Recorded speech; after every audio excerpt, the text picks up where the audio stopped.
hot dog.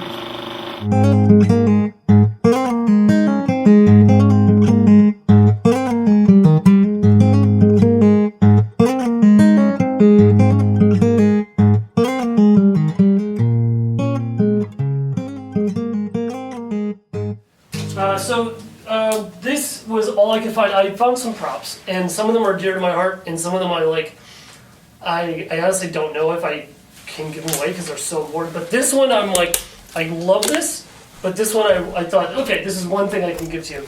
And I think it's not the biggest prop, but it's something. Oh, and it is officially from the show. Well, thank you very much. I'll have to open this on camera. Trust me, like I said, anything would be amazing, man. So I appreciate you doing that. I actually brought some goodies for you as well. Thanks. And it has a small cameo in the show, but I still think it's a great prop. A lot of this came to fruition just collecting things. That's how I got in contact with our mutual friend here. Mm-hmm. And I've just been trying to find different ways to kind of parlay that into a lot more fun stuff, you know what I mean? So this is definitely one of the first endeavors that I'm doing, so I'm definitely very thankful to come by. It's my pleasure. Ditto. So how are you? I'm good. Just got off work, and I'm probably going to go back to it when I get home. I'm grateful I have work at all. Very nice. Very nice. I wish I could tell you more about it, especially because it's stop motion, but I can't. But I can say it's fun. It's storyboarding, which is not my lifeblood, but it is something I can do, and I enjoy it. So it's something. And I've been working more this year than previous years, so it's been surprisingly a good pandemic for us. Very nice. Yeah. That's definitely a good problem to have, you know what I mean? At least you can be doing some of those things from where you're at. I did not think of that a year ago, like, oh, what's something that would shut down in a pandemic and what's something that would survive? And my wife works in production as an actor, and she's just at a standstill pretty much. There's very low production, whereas I'm flourishing, so it surprisingly has kept us afloat.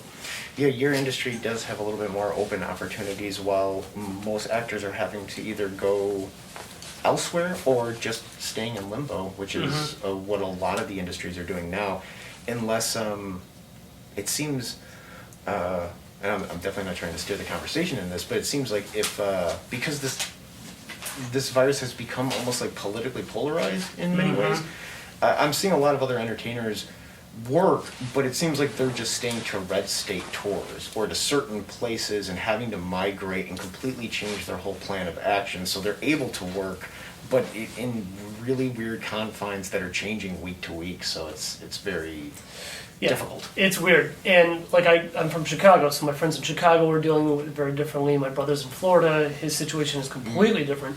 So it is very much, it sucks that it's politicized like this. But yeah, it's very much regionalized and all this other stuff, and I think we've got a good handle on it right now. It wasn't so in the beginning, but I feel like my wife is now on a production, I think they started up Young Sheldon, and she's on the lot again. She's on the Warner lot, and they're being very careful though, like extremely high precautions. So it's good, and it's temporary hopefully. So I think a year from now we'll be looking back and realize, okay, we did what we had to do.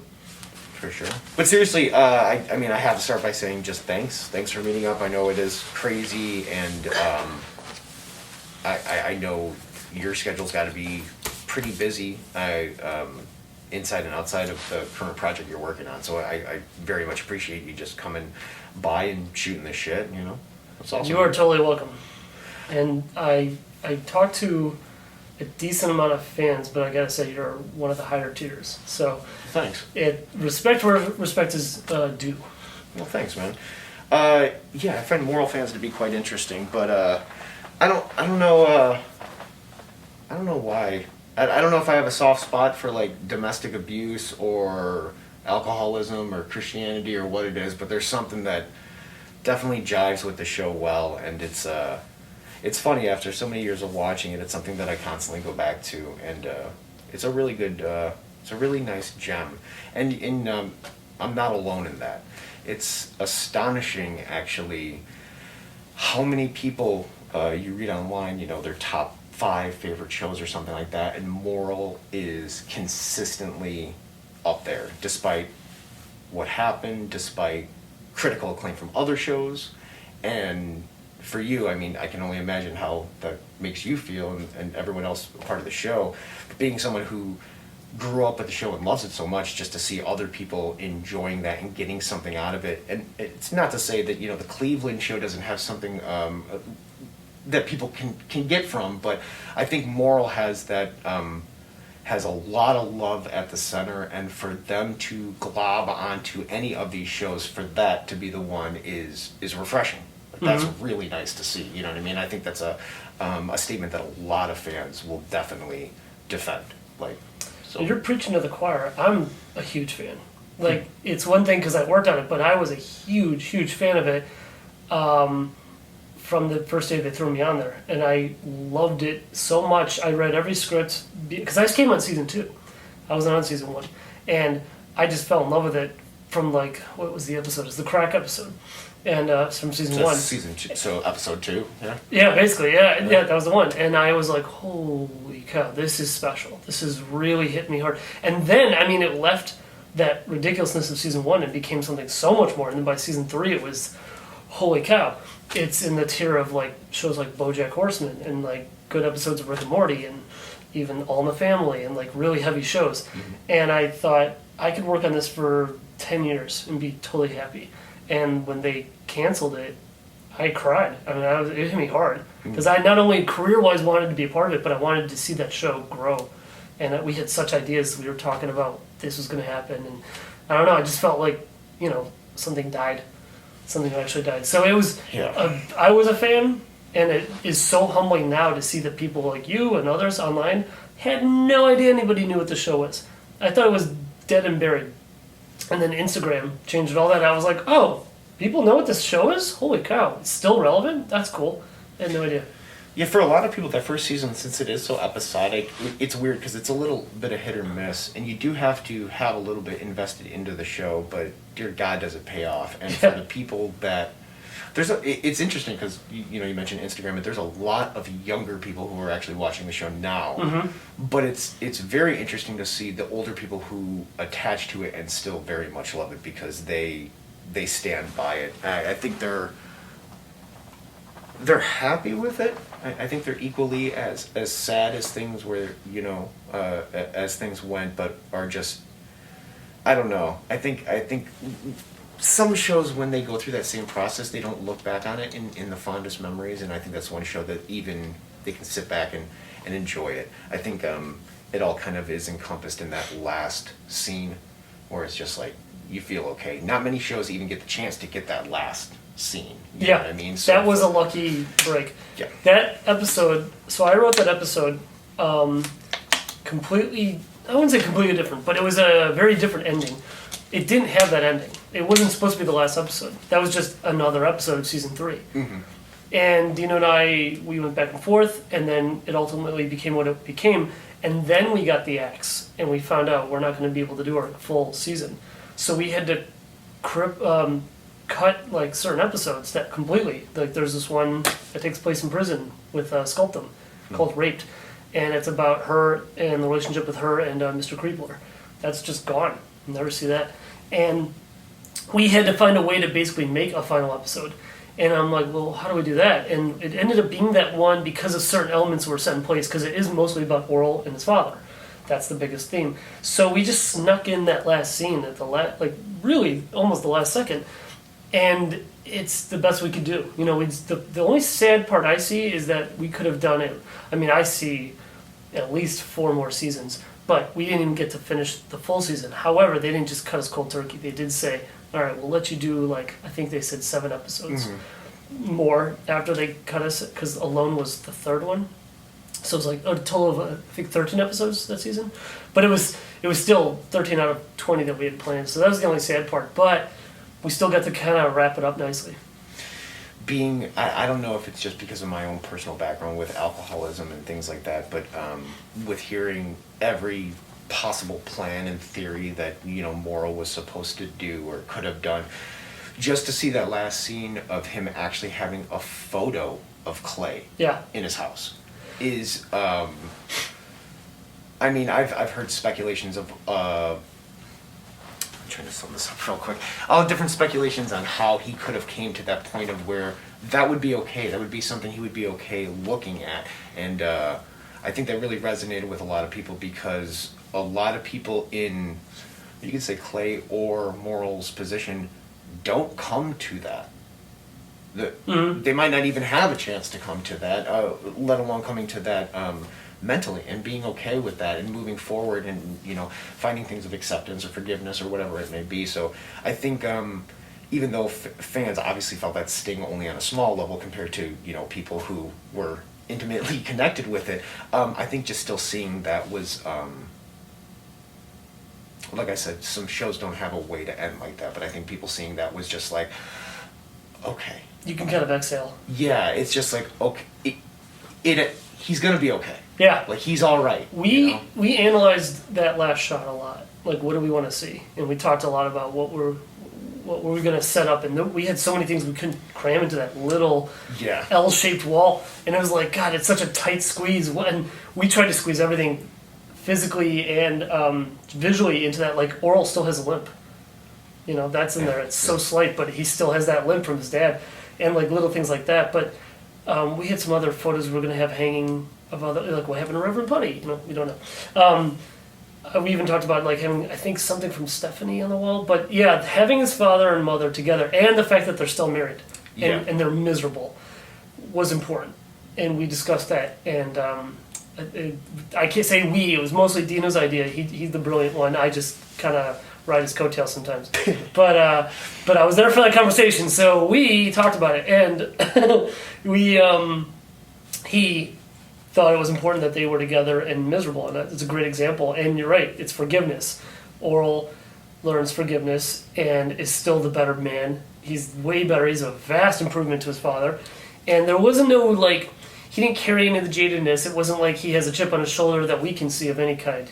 You know, it's not like he went the way of his dad like some of us do. It was purely just, nope, he remains his good, sweet self. One thing we were going to do that we never did was have Orel go real hard into atheism.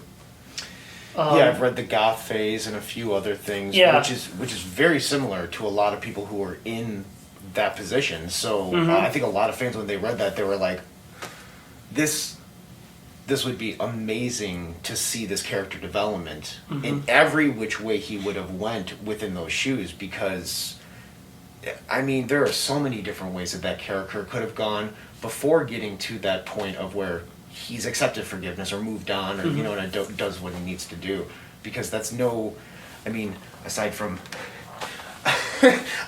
some of the more dramatic things that happen with him and his dad, I mean, going through those things for any kid, even on a small level, I mean, that type of trauma is going to mold you into something interesting. But there was another thing, he had the cross on the wall.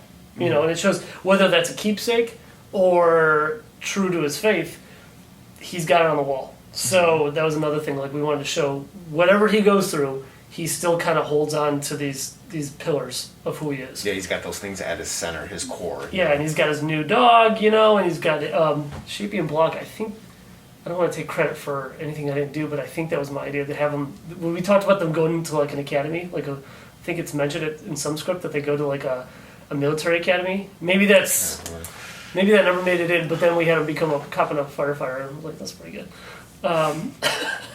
So I was reading, you're from Wheeling. Yeah. I'm from Lake County. I lived 30 years there. So when I was, like, looking into your background, I was like, that's really interesting. That he got the hell out of that place. Do you go there often? I used to go, God, every chance I had. One year I went 4 times in a year, at every break I had. And then I discovered travel. I'm not kidding. I would go there every chance I had because I missed it so much. I'm a transplant, and Los Angeles is still a very foreign planet to me. It's not. It's home, but it's not. It's still very different to me, and I still miss the Midwest a lot. But then I started traveling, I think in like 2010. I went to Australia, and that was a big leap for me. Nice. And now I got the bug, and every chance I get, I want to go somewhere new. So I don't go back as much as I'd like. I haven't been back to Wheeling specifically in a while. I go back to Chicago a lot, like downtown. But Wheeling, It's been about 4 years, maybe. We were supposed to have a reunion this year, but that got cut because of pandemic. So I look forward to going back. I love where I grew up. It means a lot to me. And Orel's house, by the way, is based on Dino's house that he grew up in, and that is just a few tons over from where I grew up. And so that architecture of that house is very familiar to me. I even said when I started working on it, I was like, that looks just like my aunt's house. And it, sure enough, was from the same town. That's hilarious. So it's a very specific Midwest Illinois architecture, that house. Yeah. Which, I have that house, by the way. I know it's huge. You mentioned that to me before, that you have a number of these things just sitting. Yeah, it's sad. It's like the Ark of the Covenant. I'm like, what do I do with this thing? I'll just the house is, it's in a carport. I won't even say where, but unfortunately, it's gotten a little wear and tear over the years. And I would love to find someone to help restore that thing, and then donate it to, I don't know, an Adult Swim museum or something. You know, but That's what I was thinking. There are a few different museums out there. There's like a Superman museum, a Hanna-Barbera. Like, I wonder if there is. We both know Starburns does have some of the they should have it. figures there, but Yeah, Starburns should absolutely have it. Thinking if they would open a wing or do something like that, to hear that that's not somewhere preserved is hurts. It was a weird day when they started getting rid of the sets and puppets, because the show was so loved, and it was a matter of rights, and I'm not going to name companies, but Yeah. like they had to take and destroy stuff. And so Dino, in his Dino-isms, just kind of secretly handed stuff out. And that's how I came to own a lot of this stuff, which you didn't hear me say that. But yeah, the house is too big for my life. Like, I don't know what to do with that. I should donate that to someone. You're absolutely right. I wish I knew who or how, but it's huge. Like, I can't even fit in my car. Wow. I think I had didn't a think I would friend even- with a truck. How big was the whole town? If the house was that big, It- I mean, I've seen some of the behind the scenes shots, so I see that things are scaled down. But if the house was that big, The house was quite large because it actually had a side to it. It wasn't just a facade. It had depth, and it's actually quite heavy. It's one of the bigger builds. The rest of it was all kind of scaled down a little bit, or it wasn't quite as elaborate. But the front of the house did have, it's just this massively wide block. So I don't think they're quite as big as that one, but it's one of the bigger sets. what about the church in comparison? I guess? Church was forced perspective. That exterior shot, if you look at that opening shot, it's got the forced perspective to the back, so that's a little tinier. And then the doors, that's a different set when they're standing at the front, outside the front doors. Gotcha. I got a bunch of questions from the internet. I tried to condense them down because, as you saw from that first screenshot, the amount of questions that wouldn't pertain to you were staggering. Well, there's a lot of Dino questions, and as much as Yeah. I'd like to take credit for all Moral Orel, I definitely can't. Yeah. He's the guy you want to talk to, but he's also hard to get a hold of sometimes. So, yeah, I'll do my best. Yeah. All right. Well, sounds good. So I basically have like a section for you, and then a section about Adult Swim, and then a section about Moral. But since we're talking about Moral, we might as well just get into it. Obviously, I think some of these will be answered already. Was this a series of personal or of objective piece? And it's pretty obvious that was pretty personal. Very personal. Very personal. I'll say this though, it was complete circumstance that I fell into it. I went to Shadow Machine, the studio, to work on Robot Chicken. I had an in with someone who was working on it. I had just graduated college. I have never been in Los Angeles, and I was completely venturing willy-nilly into this unknown. And this person got my foot in the door as an intern on Robot Chicken. It just so happened that this was the same studio where Dino, Scott Edsett, Jay Johnson were making this other stop-motion show based on David and Goliath David and Goliath had no idea. And I was a huge Mr. Show fan, massive TV Funhouse fan. Mm-hmm. And Dino was one of my favorite comedy writers. And I knew Scott and Jay, and I was like, what is happening? Is all of Hollywood this coincidental? It can be, but usually it's not that. I mean, that was just... meeting your heroes accidentally doesn't usually happen. And then working with them, it definitely doesn't usually happen. So that was a coincidence. And then it just so happens what they were making was one of my favorite things of all time. It's just an amazing amount of coincidence. Stars just kind of aligned. It really did, and it hasn't aligned that. I mean, only a few times in my entire, where am I at, 15 years this December? Yeah. This month will be 15 years I've been working in this industry in Los Angeles, and I can only say that has happened a few times, like 2 or 3 times. And you've worked on some pretty big projects, so it definitely does, speak for the ones that you do hold dear to your heart. Yeah, I mean, not to say it's been bad or anything, it's just, when it's just perfect, it's like great crew, great fun, good project, it even pays well, like, what else do you need? Like, just happy times. That's almost impossible. Yeah, but when it does happen in this industry, that's when little gems do happen, whether it's, The other example is the Lego movie. Like, that was a little window in time that we all knew we were witnessing something very special. And my friend who worked on it, T, she said she was more experienced than we were, and she's like, this does not happen. Just so you know, appreciate this. This is rare. And I said, okay. And she was not wrong. That's awesome, though. Yeah. Like, you're very lucky to be able to have that. That's a really cool thing. Yeah. What do you think? I know that, like you said, the people that were working on Moral, you already had an attachment to them to a certain degree.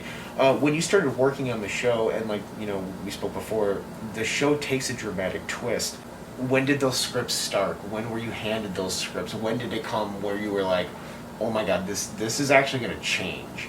Like, when did that hit you? Or was that already happened when you came into season 2 and you're like, okay, I've already seen the beast is already moving at this point, Well, there's phases of the beast moving. I like that phrasing. Season 1, to quote Mike Lazo, was urine and sperm. That's what he wanted to see more of, was more urine and sperm. That was the goofy what do you call them? Goofy shenanigans of Orel, Puppington, selling his piss and jacking off into a turkey baster. That was season 1. Season 2 was already a little bit of a turn, where it started getting more into a little more serious matters, less of a Tom Green shock value thing, reference Tom Green, and then never reference Tom Green again. But it was more of a... It felt like it's almost like the Harry Potter books, where you kind of graduate with Orel a little bit, Phase 1, okay, we got the goofball version. Phase 2, oh, okay, he's becoming a Buddhist. He's actually starting to question religion. He's actually starting to really question things way more profoundly than the first season. And then the threshold for me was Nature, the 2-parter that got us into the 3rd season. That was such a leap. That was a massive departure from what we'd seen. And that was the real tunnel into the 3rd season that I was like, oh my god, this is going to be talked about for a while, at least by me and my friends. And that's how you felt when you were reading the script? You were just like, oh shit. Yeah, I mean, Nature hit me like a bombshell. In fact, Nature, when you work on something, I think everyone takes their work home with them, no matter what they do. Yeah. And if you're working on a project like... if you're in story, or if you're an actor or an animator, you get very involved in the headspace of the characters. You get incredibly embedded into that mentality. And I storyboarded Nature, and I was having serious issues thinking about my own relationships with my family and stuff. And it hit me so hard that I actually wrote Honor out of that like hurt. I was like, he needs to patch things up with his dad. He has to. Wow. And the original ending for my version of Honor, he actually made things better with his dad in a weird Moral Orel kind of way. It was like a backwards approach to them incidentally being pals again. And then Dino was, the better guy and said, no, that's not true. That's not true of this show or these characters. That's not how it should be. It should actually end like this. And I was like, damn it, you're right. But I had the mechanics set up that he was going to have this, Orel was going to have this relationship with Danielle, Clay was going to get jealous, and it was going to come down to a fight, and ultimately Clay would kind of redeem himself a little bit back to Orel's in his life, but it just wasn't true, and so Dino made it accurate of the show, and I'm glad he did. But Nature hit me hard, mentally, and it kept me up at night, and it was also just amazing. Like, I read it and I was like, this is a insanely good piece of art. And then when we were talking about, okay, I have what's called head of department meetings, you start to talk about the elements of the show, like, okay, we're going to talk puppets, props, sets, and then we get to the music. And Mark Rivers, who long time did the music for the show, Dino said, I want you to score this like Hitchcock's The Birds. I don't want there to be a real score like you normally do with quirky cues and stuff. I want you to use nature to make the score. So, you know, we've got these weird bugs at certain times, and the caw of the heron that goes by. And it's stuff like that that really made it stand out. And yeah, it's prolific. I love that episode. Yeah, the void of a score there definitely does make it's chilling. Elements of everything, stand out. It makes you realize, like, okay, this silly little show that's only 11 minutes and 45 seconds, even though it's a two-parter, this is something special. Mm-hmm. Absolutely. And on paper, that showed, too. Were there any plot threads that you wish you could have devoted more time to? Any what? Any plot threads that you wish you could have devoted more time to? I mean, you were just mentioning one that, you know, was one that you kind of wrote in your own way, though it changed. But were there any other episodes that, I don't know how to say it, you know, that you would like to have seen more happen to it, but you had to cut it for time restrictions or was continuity or whatever? Gosh, man, there's probably so much I'm not thinking of right now. If I think of them later, I'll let you know. But it's all good, man. For now, we were going to have, like I said, Orel was going to eventually go full-on atheist, and that blue heron that follows him around, which is like his power animal. Mm-hmm. It's his soul, essentially. That was going to have something to do with him, and I think there was talk of that thing getting shot at some point. And it was like the death of Orel's soul, you know. And I just thought that was so neat, the parallel. And the idea of Orel going very seriously into... It wasn't going to be like a one-episode silly special where he goes atheist. It was going to be like a season, like a whole arc where he really goes through the emotions, but then ultimately comes back to his faith. And I thought that was really interesting.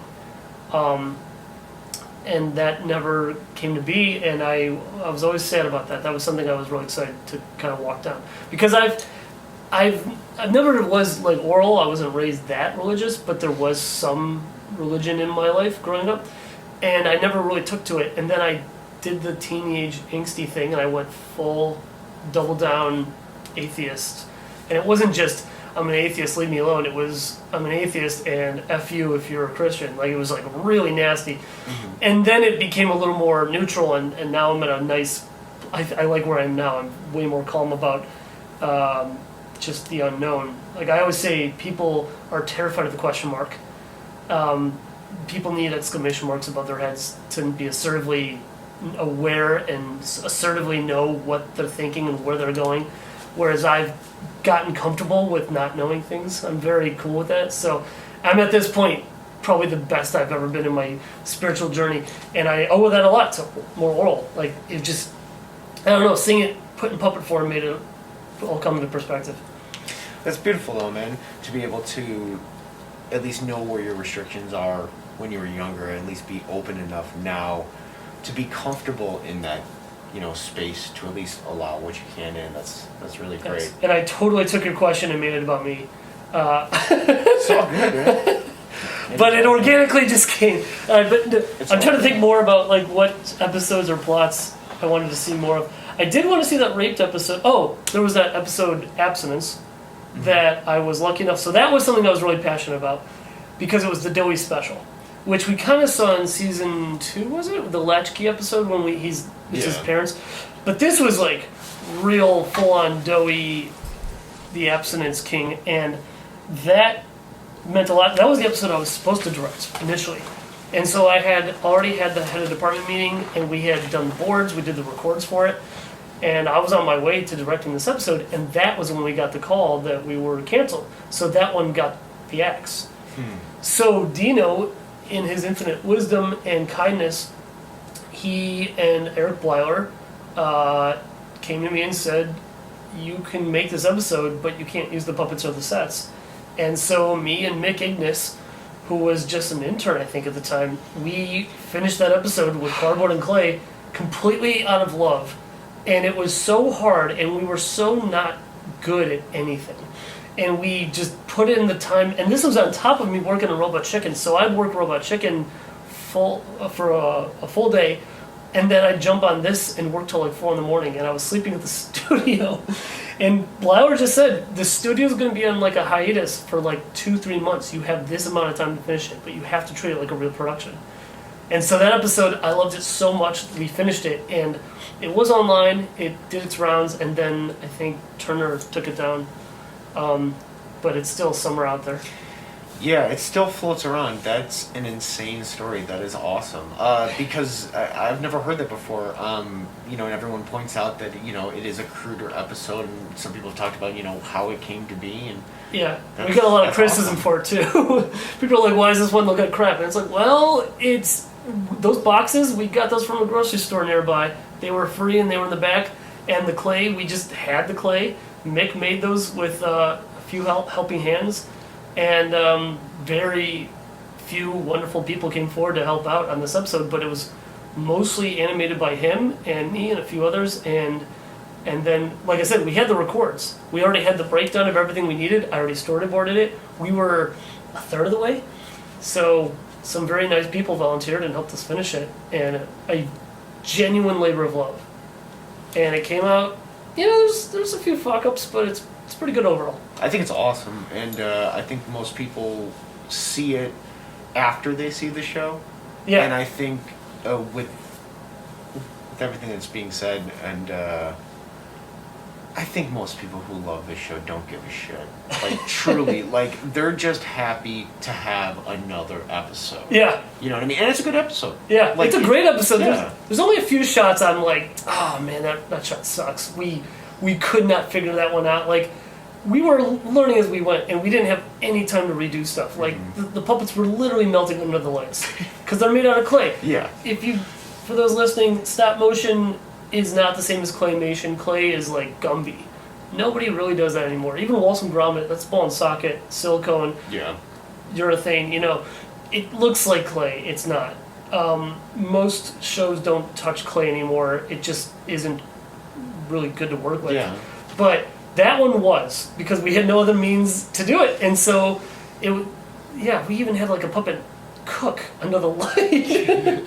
And like, I wasn't a DP. I didn't know how to light anything. And here I am dicking around with lights at 2 in with like music playing, and I'm like, what am I doing? And I have no idea what this light does. I key, pepper, flood. I vaguely know this stuff from college, but yeah, I wasn't a lighting crew, but here we were trying to make the best of it. Dude, all things considered, I think it's really great. I think anyone who's judgmental on it isn't looking at it from a fan of the show by any means. You know what I mean? And I take the criticism with a grain of salt. Thank you for putting in those extra hours, because like I said, that one extra episode is a nice thing. I found that some time after I saw the show. Mm-hmm. It was, what is this? It was like freaking out. I thought it was great. When we talked about the lightning in the bottle moments in my career, that was one of them. Yeah. Like, the studio just happened to be on hiatus. Dino just happened to be who he is and said, yeah, go for it. And, like, Blyer and every hand on deck was just happened to be there to allow this thing to happen. And I'm like, what a stroke of luck. That's awesome. Favorite character from the show? Do you have one? Let's say outside of Moral. There's a character that's became an ongoing joke. I mean, a lot of the show is inside jokes. There's so many little snippets that only make people who worked on it laugh. But I think it's called Mr. Shruggington. He's just, every once in a while they cut to this guy and he just kind of shrugs and goes, and I think we finally gave him a name and called him Mr. Shruggington. And then in Abstinence, the joke that I love was the postman named Mr. Arm and Sleeve, and he's just a paper arm that just slides in and slides out with a slide whistle. That's about the dumbest thing I've ever seen, so that makes me laugh every time. Very nice. Very. Are there any Easter eggs, fun stuff that fans still have not yet to find or pick out or connect? You know what I mean? I don't follow, I don't hear what fans are saying as much. Mm-hmm. I don't check Reddit or anything like that, although I should. So I'm not sure what people have found, but I would imagine there's a few, because there's a lot of little, mostly written jokes, like book titles and things like that. The one it became more obvious, but I'll just tell you the backstory of this one. There's one called Joke to Come. So the joke was, in the storyboards, I would always go to Dino and say, okay, so there's an opportunity for a joke here. What are we going to put in here for, like, I think the original one was like a magazine or a moving truck. I think it was a moving truck. It was when Christina was moving away. And I said, well, we have to name the moving truck. It has to be a joke of some kind. So what do I put there? And he's like, just put Joke to Come.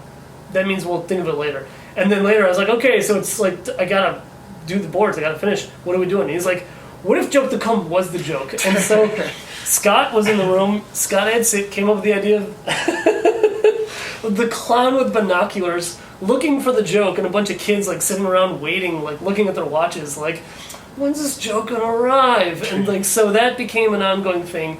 And I think there's Joke to Come magazine, which we used again later when Orel's like hiding behind a magazine. I think there's a Joke to Come, I think there's like a third reference, but that was one. And then in Honor has the cat hanging from a tree, and it's the hanging there baby, but we did what was it?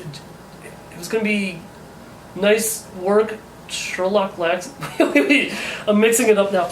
It's Nice Work, Sherlock, and then it was Smooth Move, Laxative. I'm totally butchering this. So the joke was like a 3-part cat hanging from the tree. It was like, hanging there baby, Smooth Move, Sherlock Laxative. Like, we put 2 stupid phrases together.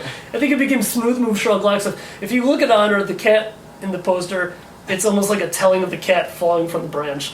And with these silly phrases all smushed together, and I don't think it's even funny anymore now that I've destroyed it. But anyway, that's something to look for. Right. There's tons in that show. There's so many little written jokes. If you just pause it. Oh yeah, I'm thinking I got another one, but that was Frank and All. That's another one. Yeah, the book titles are definitely a big one. Those ones always stand out. They're always pretty silly. Yeah. Do you have a favorite song from the show? I know everyone loves the soundtrack. Everyone fell in love with Mountain Goats after that. But was there anything that you stood out music-wise that you enjoyed from the show? I'm a huge fan of Mark Rivers and his music. Mark wrote the theme for Mr. Show, and he's done so much more than that. But he is all over that show, and I'm trying to think. I love his singing voice. He's got a good bouncy voice, and he's also a voice actor on the show. And I'm trying to think. He's got a lot of good hits on that show. The one that grabbed my attention, I don't know if it's my favorite, but the one that grabbed my attention, it was like season 1. It was the black metal. I think it might have even been the pilot. It was the black metal song where it was like, bow down to Jesus. Yeah. And I was like, that's cool. I've never heard that before. I gotta go back and rewatch these shows. It's been a time and a half since I've watched it. And what's great now is I can actually watch it and I actually don't remember what's going to happen next. That's good. Which is hard to get to. It's really hard to get to that point where I'm like, I actually forgot I did this. That's good though. Yeah. A lot of you could probably watch it on so many different passes and get just so much out of it. Yeah. For how much you've had invested in it. Are there any episodes that would have been made if the show hadn't been canceled, besides Rape and the other ones that we know about? Any other ones that you possibly think of? We talked about Orel possibly going down the goth path. I don't know of any others. Once upon a time, I did know the rest of the slate, but I can't unfortunately give a full answer. I don't know anymore. That's okay. Sorry, I'm gonna turn this off. It's getting cold. If I rewatch the series, which I will, when this is not tonight, but at some point in this year or maybe within the next year, I'm going to rewatch the whole series with my wife because I don't think we've sat through it. She's watched it, but not with me giving commentary, and that'll get the gears turning again. And I guarantee you, I'm going to remember so much more. And I'm going to go, that's right, and I'll let you know. Very cool. All things considered, and I think we kind of already went over this, but would you say that you are satisfied with the ending? It's hard to be satisfied. I mean, the pretentious answer is an artist is never satisfied with their art. But it felt so squished. That episode it's so fast, and we just had to cram so much into such little time. So I'm never going to be fully satisfied with it, but ultimately it does make me happy. And I'm like you mentioned, you took notice to that last shot, you know, and all the little details mean a lot to people. I've heard fans mention how much they appreciate that last shot, and they kind of put together the story of Orel and where he went. Yeah. So that makes me happy. I think through the years I've gone back to it and I've become more happy with it. And I'm like, hey, we got a last episode. That's cool. Some shows don't even get that. If you could revisit the show, what character arc would you be the most joyous seeing come to fruition? I know earlier, you know, like what happened to Reverend Putty, you know, like any of those other characters, any of those. It's a good question. I think I was most curious about Stephanie. Stephanie was, I don't know if you know the phrase or even if this is a phrase, but it's like the one sane man. You know, she was the one. Orel is kind of the one sane man, but he does it in a really cute backwards way, where he kind of sees the truth of the world that he lives in. But Stephanie was like, totally had her reality goggles on and was living in a bubble of religious insanity. And she was so fun to see kind of just cut through the bullshit. And I really liked Britta Phillips' reading of Stephanie. Just very dry, very serious, very not as bouncy as the other characters, not as like sitcom-y. You know, she was kind of just a real person. And it was almost like a fish out of water scenario, and I would have loved to see more of her. Are there drafts or storyboards of the lost episodes? Dino told me that Easter pageant and sacrifice were made and everyone has seen them. He also mentioned that nurture and death were never written, though people say that they're available somewhere. I don't know. Sacrifice, wait, which ones did you mention? Easter and... He told me the Easter pageant and sacrifice were made. Sacrifice. And people have seen them. They're online somewhere. He also said, lastly, he mentioned that he wrote 2 others called Rape and No Name, but those aren't available. I guess some of them got online and then the rest of them were just...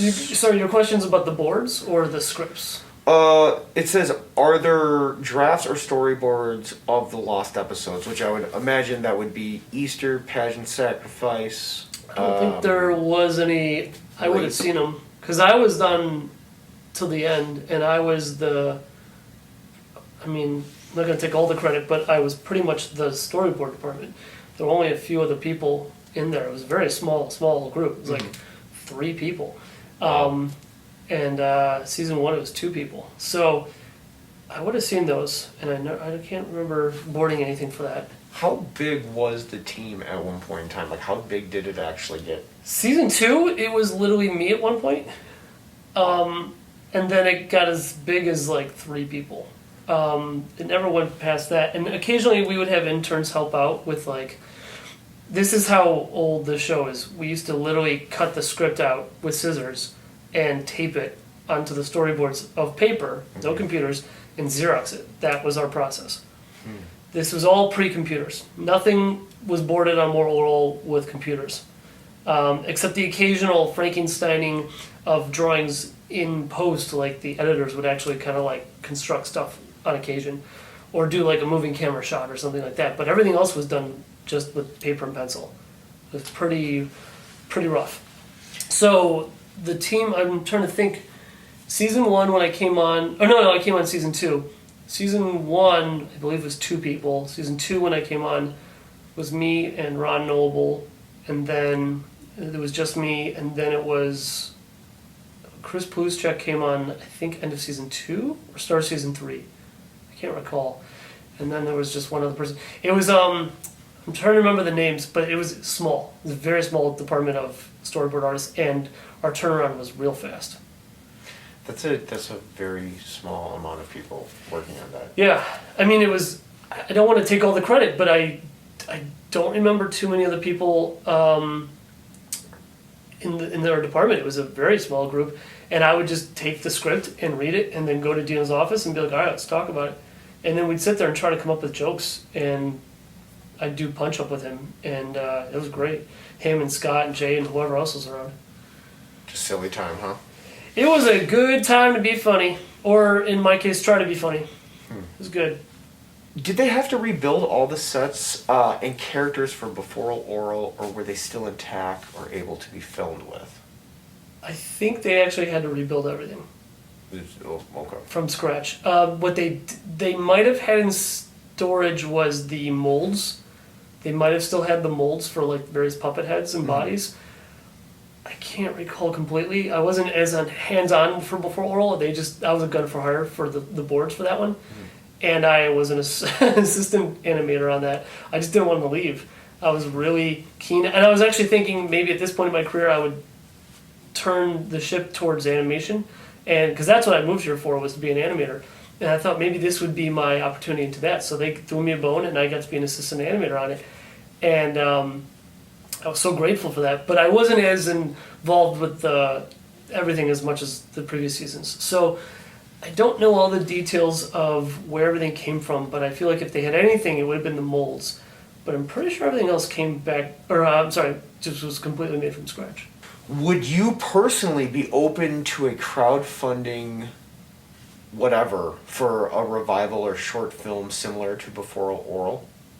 Where you could possibly explore the concepts of Christian Goth Orel? Or is this not possible because, on here it says because AS owns the rights, but as you mentioned before, they might not own the show anymore, so... Well, this is where I'm going to make a lot of fans, possibly including yourself, none too happy. I do believe in killing your darlings. I think sometimes you got to say goodbye, and it's best to not try to revive them. Sometimes. Animaniacs came back, and holy cow, it's amazing. But, like, it doesn't always happen. Yeah, you know, yeah. A lot of times things come back, and you're like, ooh, this is it's Pet Cemetery. You know, it was better when it was alive. So I don't know if bringing back Orel at this point would be a good thing. I definitely wouldn't do it unless Dino wanted to. It's definitely on his shoulders. If he ever called me up and said, we're thinking of getting the band back together, are you in? The answer is yes. I would definitely jump on that if it was offered. But I also question it because I kind of think it ended well. Like, the fan base is huge. The shows the episodes are still good. I don't know if it'll get better than the way it is. You know, it's a hard thing bringing back something that is beloved, and if you can't get it just right, and sometimes it's an impossible task. You know, it can't be done because you just have this image of what it is, and it's better than it could ever actually be. Yeah, understandable. So that's a tough one. This show made me feel weird and empty inside. I liked it.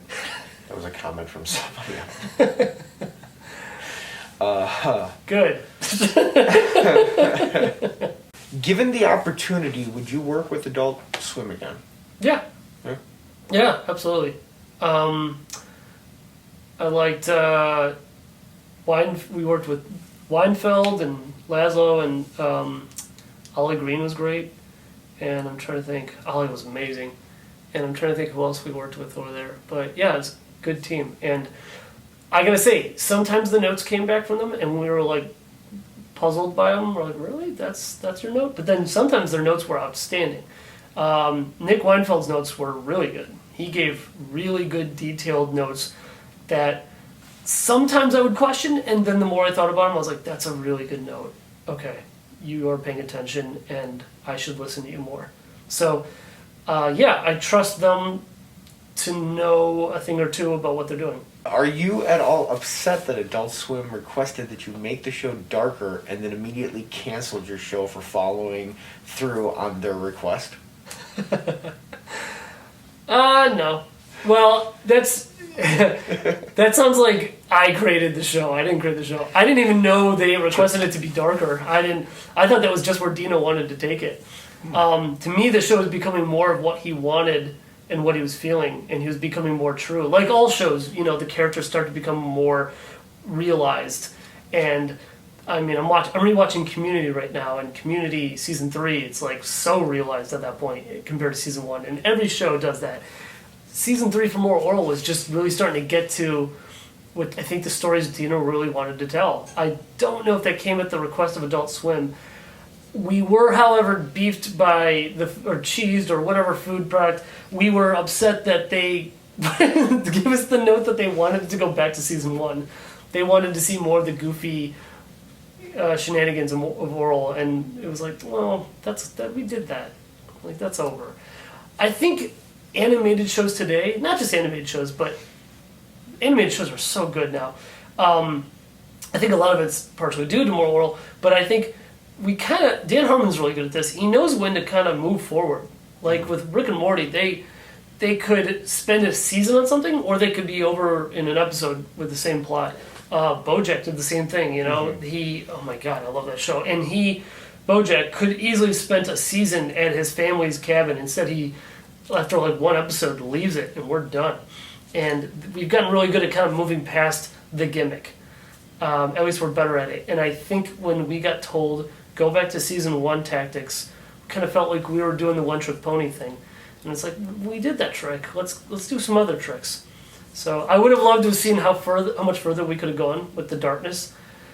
That would have been sweet. It always feels a little unfulfilled, you know? There's always that sense of like, oh, what could have been? It never got exhausting. You know, we never did that thing where a show goes way too far, 7 seasons, and we're like, we don't care anymore. Like, we never got to that point. We get the opposite. We're just hungry for more. But I still think it's kind of satisfying to have hunger than being too full. How did you get this good? Okay. That's the question. I actually work hard and stay in school. When I got the question, I actually asked him. I was like, you know, I'm gonna admit my ignorance here. Is this a joke I don't get? I was like, is this some sort of inside joke or something? Is this a line from a show? Is this like from one of my relatives? They're like, hi, it's me. No, I what I got from people was, you know, they've seen the work that you've done in a number of different projects, and I think they're just like, how do you get this good? Like, see, I don't think I'm very good at all, so that's very humbling. Thank you for the question. I don't have an answer because I don't think it's true. I assume the question, well, you can interpret it in many ways. Good as in my drawing skills or my ability to float around and get these various jobs. It can be taken many different ways. My drawing skills are far from good. They need to be sharpened constantly, and I'm still, like anybody, I have bad days where I just cannot draw right. Yeah. Or can't seem to think of a good story or a character moment. It happens all the time. And then good as in able to do all these various cool projects. That is the result of networking and being a worker that people want to hire, and word of mouth, you know. Chris McKay is one of those answers. Chris McKay was the director of most of Moral Orel, and he then brought me onto the Lego movie, and that led to 4 Lego movies. So that was how I got into that. And then someone I knew got me onto BoJack Horseman, and someone I knew this and that. And so it's not, and I'm not like I don't want to give people the wrong idea that I'm like going out every night partying or anything, and that's my network. It's like, no, my network is work. Like studio environments, which is why this pandemic is kind of hard for me.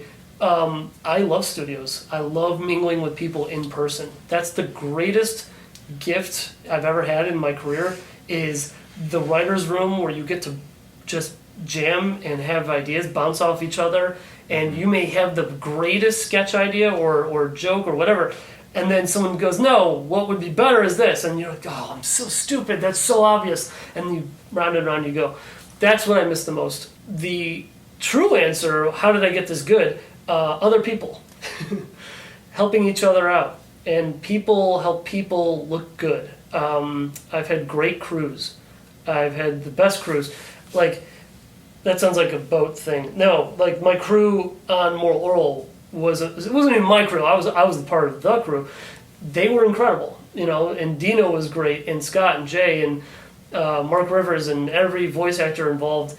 They're that good. So they made the show look good, and suddenly I'm good because I'm involved in a show with them. Like, that's, you know, we just help each other go in circles, help each other out. Great.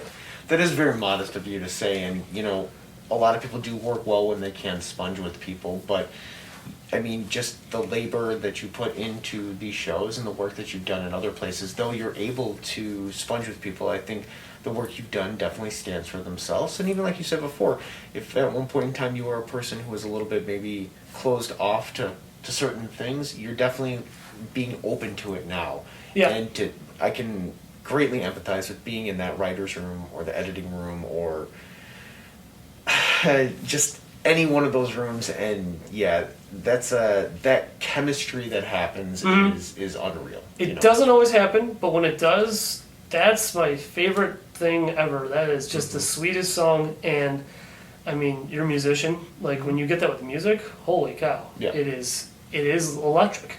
When you get that with writing, when we were trying to figure out the Lego Movie and just completely taking it apart and putting it back together and looking at the mechanics of character, and we're like, wait, that makes sense now. Suddenly that fits. Oh, cool. That's a beautiful thing. It's hard when I'm on a project and I don't get to do that. That's very restricting to me, but I understand not every job, most jobs you don't get to do that. That was a lucky break that I've gotten to do that so many times. And Moral Orel was one of the greatest, and that was so early in my career, but still, that's like one of the most collaborative I've ever been. So,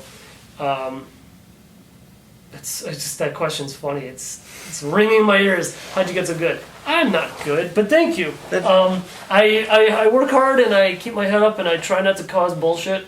And I also kick the dirt when I think I should. Like, that's not to say I'm too passive. Like, every once in a while I will say no to something and fight back on story or something like that. There's power in no, so yeah, within reason. You know, yeah. I try to be a good coworker, but I also stand up for what I believe in artistically. For sure. Since you've been on 4 different Lego movies, do you think the process has become insanely easier, or is each process constantly growing that it's just a nightmare every time, or is it, you know what I mean? Like, do you feel, because I can only imagine the difference of a world walking into something that you were independently carrying on your shoulders at times with Moral, to the production house that goes behind something like the Lego Movie. I can imagine that, is pretty intense, but being there after a while, you know what I mean, 4 deep, I mean, is it still something that you were learning from every day, or were you in the machine, you think, by that point, and like really like, do you think you've leveled up in some ways, you know what I mean? With all the respect in the world to Warner Brothers, I think the first one was the most how can I gotta be careful what I say. I think the first Lego Movie they're all challenging. They were all very challenging. But the first one came together, boy, okay, I'm gonna go for something really shameless here. It snapped together like Legos. And I'm serious, like it felt like a Lego construction. It felt really smooth when it came together. It was like snap, snap, snap. Oh, that does fit, that's really nice. And the crew was really good. As the movies progressed, they became a little trickier to snap together. Really hard, because we'd kind of, like Ninjago I think was the hardest. That was based on a show. And so we're stricken to canon, but then we're changing some of the canon, but not all of it. And it was like, well, this is hard because there's nothing original about it. Yeah. And then there was other stuff that we were attached to, like Lego Batman, we also had canon. We've got Batman canon that we had to stay true to. And so we couldn't completely go in any direction. We were somewhat stricken to that. Whereas the first movie, we could do anything. We were so free. And then the sequel, by the way, also stricken to the canon of the first movie. So that first one, we were just blue sky. Everything was open for discussion. And that was really freeing. And I think that's what I like about independent projects like Moral Orel, where there's no IP. Yeah. You can do whatever you want, But when you start doing adaptations, you are attached to that, and you've got a fan base that you have to please. And that comes with any sequel or reboot or whatever. Yeah. You've got this massive fan base, and you've got to make them, you don't want to do, I use the Force Awakens example. It's like, you want to make them happy, but not too happy, because you did the exact same thing you did in Jedi, so you got to be original, but not original, and it becomes very impossible. It's definitely a balancing trick, which I can, going back to trying to reboot this show, I can see how that's so dangerous. Yeah. You know what I mean? I think, it's almost impossible to do anything like reboots are almost impossible to get perfect, or spin-offs. I told my wife when Better Call Saul came out, I was like, it's very unlikely this will make Breaking Bad better, because this is before all that. I can't imagine this is going to enhance that. And lo, it does. It actually makes Breaking Bad better. If you've rewatched Breaking Bad since Better Call Saul, it's so much better. And I'm like, wow, that's some good writing. That was very strategic. And it almost seems planned while they were doing Breaking Bad. It's almost too good. Which would be understandable because Vince Gilligan is that type of writer. Yeah. But usually, I mean, unless it's something like that, or somebody's sitting on 15 projects in the can, even if you get the same writers back, you get the same staff back, it's never just the same. Yeah, trying to synthesize, as you put it, that lightning in a bottle, or it just doesn't always happen. Yeah. So going back to your original question, is it a mechanical machine versus an independent art house? Not fully. I've had some independent projects, or more independent, that were still very mechanical, and I'm not going to say suffocating, but they didn't allow us the freedoms of some mainstream stuff. Like on Ninjago, I was still allowed to write complete scenes on my own. Like I was allowed to throw in any idea. Even though we had the canon and we were stricken to it, they trusted me to kind of come up with jokes and little moments and vignettes. So there was still some freedom. So I think it's case to case. I can't really say the big mainstream ones are bad and the little independent that are good. It's not that simple. I'd say it's much more gray than that. They usually don't give people who aren't good at what they do the freedoms to do that on movies like that. Yeah, it's nice to be given that chance, and it came with a lot of people that knew me for years. Like McKay and I have been working on and off on projects for almost 15 years. So That's awesome. The last thing I worked on him with is at Universal, and again he was like, "I trust you, go." I was like, "Shh." That comes with experience. Yeah. So it's nice to build a bit of a family. Hell yeah, man. I honestly cannot wait to work with him again. He's one of my absolute favorite people to work with. Other than your top secret project that you can't talk about, and the web series you just did, what else do you have going on? Do you have anything that you're doing inside or outside of work? Anything fun that's going on? It leads into my next question of COVID, but what's going on with you lately though? Well, I recently started talking with my stop motion teacher from my college at Columbia College Chicago, whose name is also Dino. This is Dino Crisanti. Okay. And he is making a short, stop motion short, and has decided to bring my wife on as a voice actor. And then we brought on a friend of ours as a voice actor, and it's only 2 characters, and now I'm helping out with that in some capacity. Nice. I'm not even sure how, but I'm involved in that to some degree. And so that's a short film, very short, that we're just doing on the side. And then on top of that, I'm very passionate about sketch comedy. Always have been. I've loved sketch comedy since I was 4. I grew up on Monty Python and the Marx Brothers and all that. And vaudeville, love vaudeville. So anyway, I'm trying to find a medium that works for me with quick turnaround to do my own my own sketches animated and put them online. Nice. So I've been writing sketch comedy for years. I used to write in a sketch comedy group in Los Angeles, a couple, and I thought, why don't I animate these? So I'm going to start to really put in the time and start animating my sketch comedy. And who knows where that's going to go, but that's something I'm very, very passionate about. That sounds awesome. Is there more plans for the series you're doing now? Oh, the puppet show thing? Yeah, QuaranTV. No, that's done. That's 1, 2, 3 and done. And there's probably more places I could go with that, but that was kind of like an exercise of, like I was saying, my love of sketch comedy. Yeah. Even though it was a talk show format, I snuck in a few sketches here and there, and it was kind of the thing that got me really jazzed about getting back into stop motion.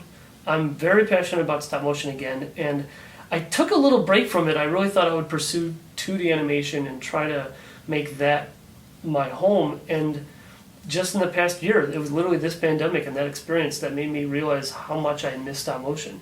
And so now I'm working on this short on the side. I'm working on this project that I can't talk about, which is my full-time job, And now I'm thinking maybe I'm going to start pitching shows primarily to be in stop motion. That would be wow. So I have a lot of shows. That's the ultimate goal. Is I want to be creating my own shows, and I have pitched in the past, but nothing's really connected. And I'm now getting really excited about that again. I'm starting to put together my decks and my pitch books and all that, and I'm thinking stop motion is my new angle.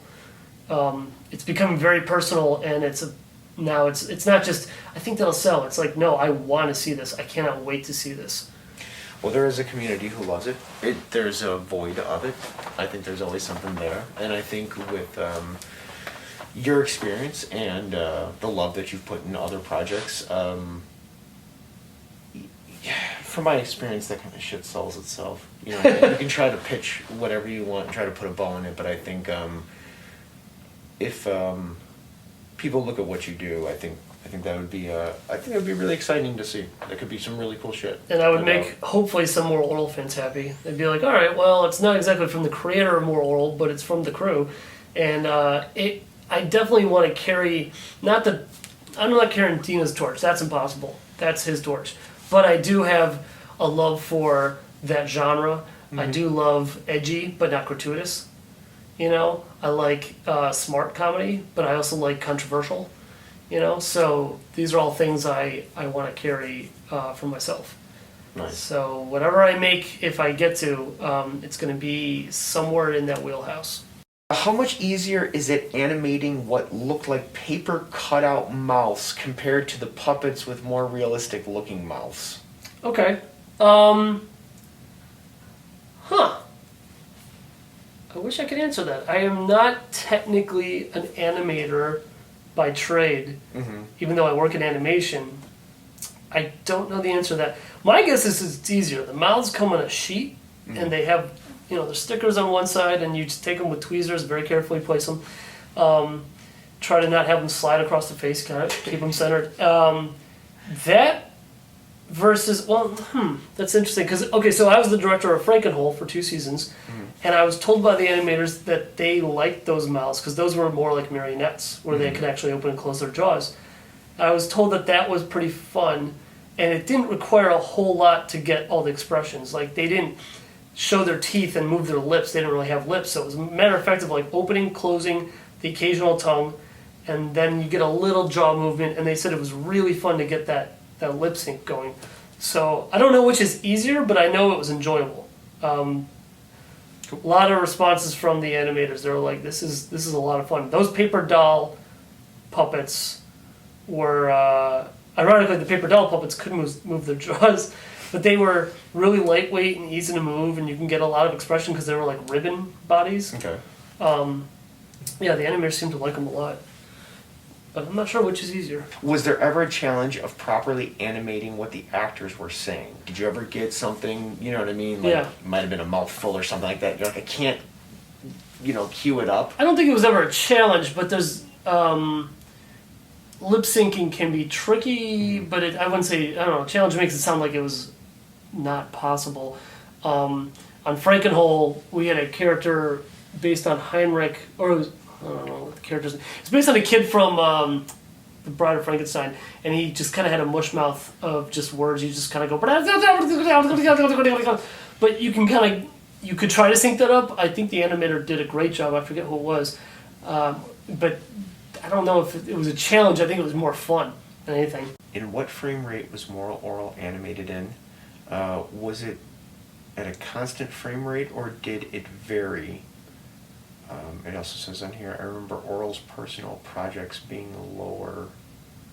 Yes. Is there a specific frame rate you think a stop motion animated should keep to so that it's consistently finished on time, or is it just a matter of team size? That's a good question. Okay. I don't want to be quoted on this because I should know this and I'm embarrassed that I don't. Well, you mentioned before 12 frames. 12 frames is rough. What you do is you shoot at like 24.95 or something like that on 2s. So you're basically doing 12 frames for a second. 12 movements. Orel's animation was choppier. That was much lower. It was like think it was 12 frames per second or maybe even 8. It was much, much rougher. Sometimes we could, in post, slow something down or speed it up to make it, sync up better. So every once in a while, we would play with the frame rate in that respect. But the animators typically stayed to, I think it is 24.95 or right around 24 on twos. I think at like Leica and some of those other studios where they have a lot smoother, they might shoot on ones for certain sequences. But typically you shoot on twos. I did want to show you some fun goodies though that I brought. Alright. So I have an ever-growing Morel collection. I don't know if you've ever seen. Have you ever seen that before? Oh. So Should I take it out? Yeah, it doesn't matter. So Adult Swim made these prints that went on all their Adult Swim in a box. And they went on their Kid Robot features too, but there was actually a bag that was made that had Morel on it as well. And then this one was super hard to find because it's got the 12-ounce mouse on it. I had to get it off a 12-ounce collector, but I was like, I have never seen that before. No, I've never seen this either. I thought that was really cool. On occasion, we used to have like raffles at the studio, and I won some stuff, and I've never seen it since. Like I have like one of those messenger bags from Adult Swim. Nothing to do with Moral Orel, but just Adult Swim. They put out so much merch. Yeah, it's insane. Well, here are the 3 copies that I told you I would get for you. So these are for Holy you. cow. Thank you. But That's amazing. I can't believe you found those. This Tom was actually responsible for finding me this, Wow. which he found an extra copy at Starburns. This is just a bullshit fucking bootleg. This is from Australia, which when they made the sampler boxes for Adult Swim, Moral Orel wasn't in there. In the pilots, but on this one it was. Holy and then cow. in the other countries, this is USA. This is region 2, which is just slightly different, Yeah. as you can see. But the same ones you got of 1, 2, and 3 actually were different, even though Dina said that they were edited. But then I actually got one of these, Can I see that? which I have never seen it Complete ever. Lessons collection. I have seen one person who was able to get it. How did you- By all means, open it up, check it out if you want. I found it from like someone in Australia, from a friend of a friend of a friend, who eventually sold me a copy of it, and I was like, just floored. I was just like, I never thought I would actually find one. Wow. No. This is special.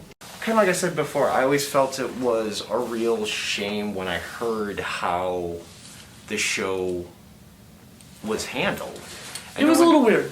And then when I asked you, like, I remember I asked you something along the lines like, what do you have in your office?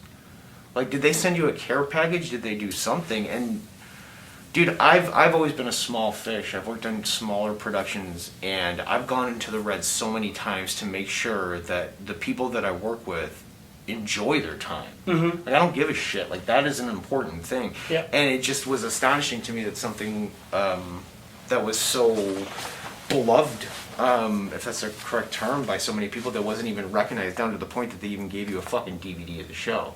It was, we got, yeah, it was a little weird. I do remember they were breaking down the sets. No finger pointing who they are, but people were breaking down the sets and throwing them in the dumpsters. And I remember I ran and grabbed Dino. I was like, they're destroying the show. And he was like, what? And we went outside and he was like, stop what you're doing. I will figure this out. And he took most of it. And if you went to his house, it looked like Mr. Rogers' Neighborhood. Like it was just, it was just filled. And he just started handing stuff out. And yeah, I was lucky enough to be one of those people. And the house, I just remember, I'm like, I'm not gonna take Orel's house. That's insane. And I was like, no one? No one. Okay, I guess I'm gonna take Orel's house. How many Morels do you have? I've got one Orel. I have two clays. I got a Christmas one and a regular one. I know that there, and we spoke about this a few times online, there are some people who have acquired a few Yeah, Morels out I've been there. contacted by other collectors, and they're like, what would it take? And I'm like, nothing. You're not gonna get it. No, I know Starburns does have a couple other people, but I mean, someone's got to be holding on to a few of them because there were a number of them used in production, correct? Yeah. Yeah, I don't know the exact number, but like I say, I've been contacted by these collectors and they're like, I've got 2 Orels and I've got this person and this, like, they're building the main cast. And like, I'm just missing this one that you have. And I'm like, I'm sorry, I can't. That same goes for the props. Like, that's why I was like, I want to give you something, but I didn't want to part with, like, there's some things that I just were too close, you know? But I was like, well, this one's close to me, but I'm very happy to part ways with this. And like I say, this is also something that I helped design, so it was like an extension of something I made. All right, well, let's see. My batteries are dying, as you see, but And if you don't let's love open it, this. then you're wrong. It's Be very careful. it's a here. very small prop, and it's not even. I'll tell you this: it's a set piece kind of. Well, as I told you before, I have been looking for a while, and I would be happy for a bush outside of a house, and so anything that you can. I'm gonna keep digging, by the way. I'm gonna try to throw find more. away would be amazing. I just started getting into collecting not too long ago, but I've been doing my best to try to be diligent and like I said, kind of parlay it into something else more than me just buying stuff that I like. Like, I like to do more of these things. I moved out to LA because my back's broken. As you see, I'm wearing this crazy back brace. But I would like to definitely do. Holy moly! Do you recognize it? Yes, I do, sir. I would like to do more. I don't care. Wow. So unfortunately, this broke off, but the rest of it's intact for the most part. His eye might break. I would just be careful. But that is the Ripley's Believe It or Else. Or, what, they didn't call it Ripley's, did they? They called it something. Yeah, it was something, but it was. Believe It or Else. Yeah. Season 2, episode 9, I think. Holy Visage. Wow. So it's an exterior, it's a set piece, but it is technically a prop too. But yeah, and if you drive through Hollywood, do you know what that's based on?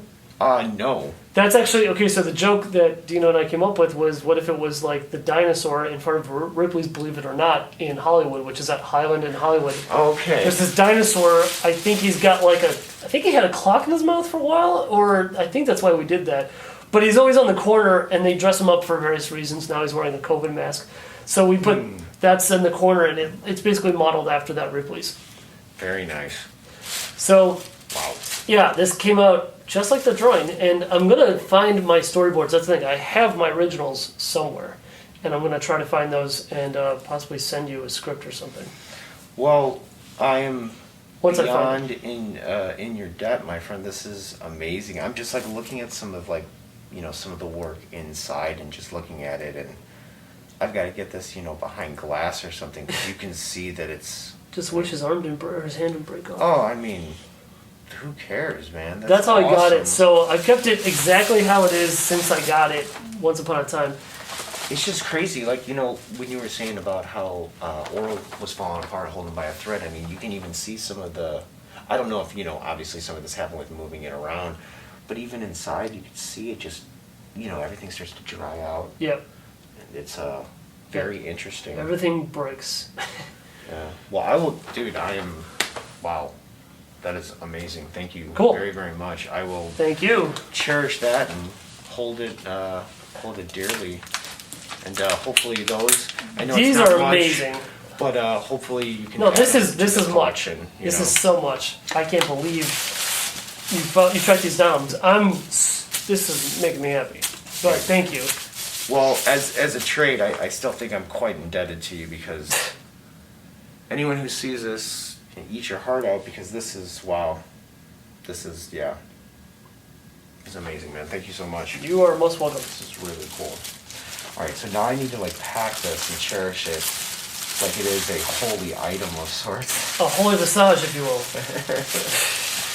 What I wanted to get the day they threw everything out in the kitchen sink, I was trying to find that little bobblehead Jesus, the one that actually gets embedded in the guy, who's actually, his design is based on my uncle. Really? Yeah, because he's the one Jew in the show, and my uncle's Jewish, and I was like, that'd be funny. So I based him on my uncle, who's got a very distinct mustache. But yeah, that bobblehead, I couldn't find it anywhere, so it's out there somewhere. Do you have the bird? The heron, like the no. There's so many things from that show. I have. Let's see. What about the den?